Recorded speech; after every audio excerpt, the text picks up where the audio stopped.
ते चैत्र शुद्ध द्वितीयेपासून येणाऱ्या चैत्र कृष्ण त्रयोदशीपर्यंत जगात, देशात, राज्यात, गावात ते केल्याशिवाय विश्वात शांती मिळणार नाही. म्हणून हे अजब आणि मोठं नवरात्र आहे. ते श्री स्वामी समर्थ महाराजांचं नवरात्र आहे.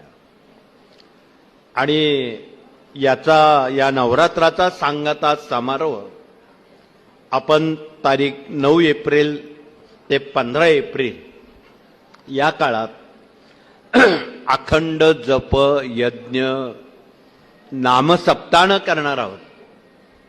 तोपर्यंत विश्वाचं, जनतेचं, जगाचं जनजीवन सुरळीत आणि सुरक्षित व्हावं हा त्यामागचा मुख्य उद्देश. आणि या नामसप्ताह हा यशस्वी होण्यासाठी बरेच जबाबदार कार्यवाहक प्रतिनिधी, त्यात काही भगिनी प्रतिनिधी आहेत, पुरुष प्रतिनिधी आहेत, हे सर्व इथे समोर बसलेले आहेत.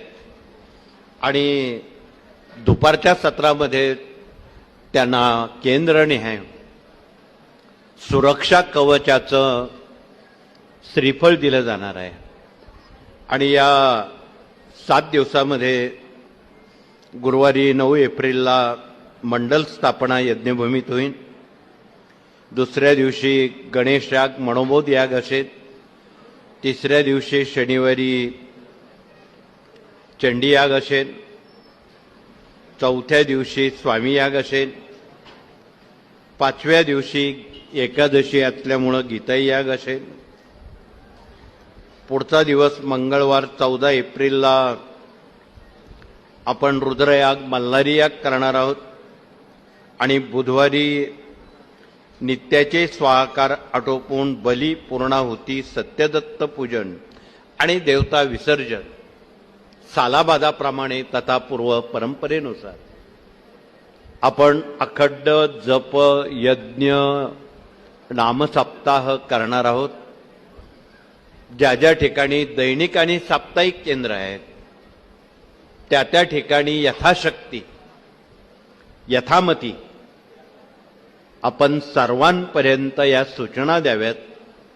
फोडणं न देता समक्ष द्याव्यात. जोपर्यंत तुम्ही इतरांना समक्ष भेटत नाही तोपर्यंत ती ऊर्जा, तो प्रभाव त्यांच्या अंतःकरणात पोचत नाही. म्हणून आपण समक्ष भेटीला